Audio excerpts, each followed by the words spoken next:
작전 종료야. 가만 보면 여기서 제일 거짓말 많이 한 게 너예요. 한민증권은 알아서 부도나면 땡큐. 그 누나한테 잘해라. 누나? 국장님 찾았어요. 비자금 회계 정보. 여러분, 드디어 올 것이 왔습니다. 대한민국을 집어삼킨 IMF의 거대한 파도 속에서 우리 금보의 언더커버 작전이 최대 위기를 맞았습니다. 특히 지난주 신정호 사장의 소름 돋는 정체 보셨나요? 그는 단순한 사장이 아니라 한민증권의 부도를 기다리는 설계자일지도 모른다는 의혹이 짙어지고 있습니다. 과연 그는 금보를 돕는 구원자일까요? 아니면 가장 잔인하게 이용할 빌런일까요? 오늘 구화 예고를 통해 밝혀진 충격적인 사실들, 노라의 정체 발각과 불타 없어진 줄 알았던 비자금 장부의 행방, 그리고 금보를 돕기 위해 뭉치기 시작한 뜻밖의 조력자들까지 구화의 설계도를 지금 바로 펼쳐보겠습니다. 드신과 함께 예측해보시죠. 아무튼 돌아가는 판이 작전 종료야. 정리하자.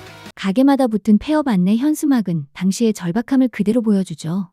이런 어수선한 분위기 속에서 접선 중인 윤 국장은 금보에게 작전 종료를 명령합니다. 하지만 여러분, 사실 윤 국장의 이 명령은 차가운 지시가 아니라 금보를 향한 뜨거운 걱정입니다.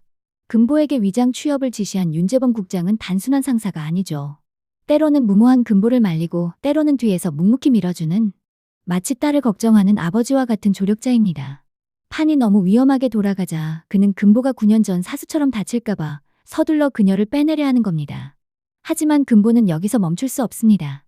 9년 전 사수의 죽음, 그 진실의 꼬리라도 잡아야 하니까요. 금보는 떨리는 목소리로 국장님을 설득합니다. 국장님, 방 과장만 설득하면 다 끝나요. 회계장부 사본을 갖고 있다니까요. 제발 조금만 더 시간을 주세요. 두 사람의 팽팽한 대치 속에서 느껴지는 끈끈한 신뢰와 애정. 이번 구화에서 가슴 찡하게 다가올 장면입니다. 근데 숨긴 건 아니야. 아빠가 누군지 안 물어봤잖아. 가만 보면 여기서 제일 거짓말 많이 한 게 너예요. 한편 강은주, 아니 강노라는 지금 화려한 의상실에 있습니다. 최인자는 노라가 한민증권의 후계자가 될 꿈에 부풀어 있지만 정작 노라는 죽을 맛입니다. 사실 강노라라는 캐릭터 참 매력적이지 않나요? 재벌집 상속녀라고 하면 보통 칼단발의 차가운 표정부터 떠오르시죠?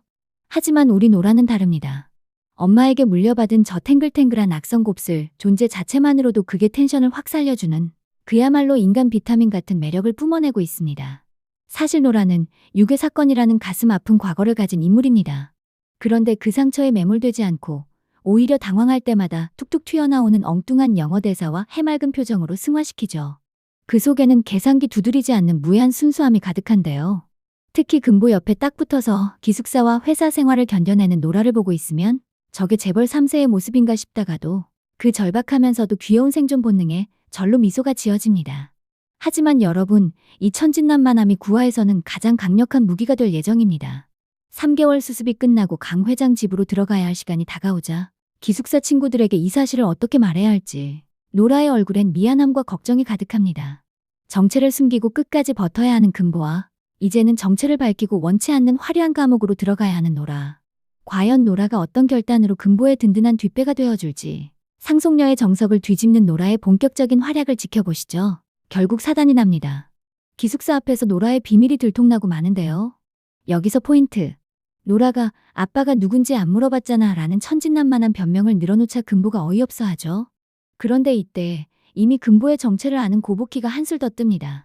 가만 보면 여기서 제일 거짓말 많이 한 게 너예요 라고 금보에게 쏘아붙이죠. 하지만 여러분, 이 팽팽한 긴장감은 폭로전으로 끝나지 않습니다. 오히려 이 시점이 301호의 모든 비밀이 투명하게 공개되는 터닝포인트가 될 것으로 보입니다. 금보의 대학 졸업사진을 보고 정체를 알아챘던 복희. 처음엔 송 실장에게 폭로하려 했지만 자신을 위해 다친 금보의 상처를 보고 마음을 돌렸죠. 복희가 금보에게 거짓말쟁이라고 쏘아붙인 건 역설적으로 이제 숨긴 거 다 알았으니 우리 제대로 한 배를 타자는 강력한 신호탄이 아닐까요? 자, 이제 구화에서 가장 심장이 쫄깃해지는 장면입니다. 바로 송 실장이 금보와 고복희를 따로 호출한 씬인데요. 송 실장의 그 묘한 표정과 굳어버린 두 사람의 얼굴. 여기에는 아주 무서운 뒷이야기가 깔려 있습니다. 사실 화근은 금보의 자동차였습니다. 지난해 알버도가 외삼촌 강명희 사장의 브레이크 고장 사고를 캐기 위해 카센터를 찾았다가 봉달수 패거리에게 죽을 위기에 처했었죠. 이때 우리 금보가 나타나 극적으로 알벗을 구해 도망치느라 정작 본인의 차를 카센터 근처에 버려두고 온 게 화근이 됐습니다. 조직폭력배 출신이자 송 실장의 충직한 사냥개인 봉달수는 즉각 보고합니다. 알버도와 홍금보가 함께 도망갔다라고 말이죠. 송 실장은 지금 머릿속이 복잡합니다. 전주 지점에 있어야 할 홍금보가 왜 카센터에서 알벗과 함께 이 의문의 끝에 봉달수는 결정적인 한마디를 던졌을 겁니다. 누님, 홍금보가 지금 전주에 없습니다. 8회에서 한민증권 앞을 지나던 봉달수가 금보를 보고 눈을 번뜩였던 그 섬뜩한 표정 기억하시나요? 송 실장의 저 묘한 미소는 내가 홍금보라는 걸 내가 모를 것 같니? 라는 무언의 압박이자 복희 너도 이 사실을 알고 숨겨준 거니? 라며 두 사람을 동시에 낭떠러지로 밀어넣는 잔인한 눈빛일 겁니다. 홍장미의 가짜 신분이 완전히 발가벗겨지기 직전의 상황. 송 실장의 의심의 칼날이 금보의 목전까지 다가온 가운데 금보와 복희는 이 절체절명의 위기를 어떻게 돌파할까요? 이제는 단순한 위장 취업을 넘어 목숨을 건 심리전이 시작되었습니다. DK벤처스 DK리입니다. 한민증권은 알아서 부도나면 땡큐. 40% 이런 감축. 자, 이제 구화에서 가장 소름 돋는 경제 전쟁의 서막을 짚어보겠습니다. 지난 8화 신정호 사장이 강필범 회장에게 던진 미끼 기억하시나요? 자금줄이 마른 한민증권에 초단기 자금 대출이 가능하다며 유혹했죠. 강 회장은 겨울이 오기 전에 곡간을 채워야지라며 그 독이 든 성배를 덥석 마셨습니다. 신정호는 이미 DK벤처스의 DK리와 통화하며 환매 조건 부채권을 유도했습니다. 말이 좋아 채권이지 사실상 정해진 날짜에 다시 사겠다는 약속을 담보로 돈을 빌리는 빚입니다. 구화 예고 속 신정호 사장실 DK리는 아주 냉혹하게 말합니다. 한민증권이 알아서 부도나면 우리야 땡큐지. 신정호의 이 미소 단순히 회사를 살리려는 게 아닙니다. 강 회장이 빚을 갚지 못해 회사가 무너지는 순간을 기다려 한민증권을 통째로 장악하려는 거대한 정답지를 완성해가는 중이죠. 경영진은 꿈에도 모른 채 신정호와 DK리의 친분을 묘한 눈초리로만 바라볼 뿐입니다. 이런 거물들의 전쟁 아래 평범한 직장인들의 삶은 처참하게 무너집니다. 옥상에서 소경동 부장이 던진 한마디, 인원 40% 감축. 이 말을 듣는 방진목 과장의 표정이 일그러집니다. 방 과장은 아픈 아이를 둔 평범한 가장입니다. 그가 금보에게 절대 같은 배를 탈 수 없다고 못 박았던 이유, 이제 이해가 가시나요? 내부 고발자가 되어 회사가 터지면 당장 길거리로 나앉을 동료들과 자신의 가족 때문입니다. 회계장부 사본이라는 강력한 무기를 쥐고도 그가 입을 다물 수밖에 없었던 건 비겁해서가 아니라 가장으로서의 무거운 책임감 때문이었던 거죠. 시대의 아픔이 방 과장의 깊은 한숨에 고스란히 담겨 있습니다. 머리에 필요한 말은 게. 누나한테 잘해라. 누나? 하지만 이 삭막한 위기 속에서도 드신이 가장 주목한 장면은 바로 위기관리팀의 퇴근길입니다. 차중일과 한바탕 난리가 난 뒤 묘하게 끈끈해진 팀원들 사이에서 예상치 못한 폭탄이 터집니다. 방 과장이 무심코 던진 한마디, 누나한테 잘해라.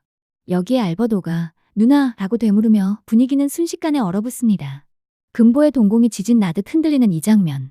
그동안 불합리에는 사이다처럼 맞서다가도 정체가 들킬 위기만 오면 천연덕스럽게 코믹 연기를 선보였던 금보 특유의 매력이 이번에도 폭발할 예정입니다. 과연 이번에는 어떤 기막힌 임기응변으로 알벗의 의심을 피해갈지 구화에서 가장 오픈 긴장감을 선사할 대목입니다. 국장님 찾았어요. 비자금 회계장부.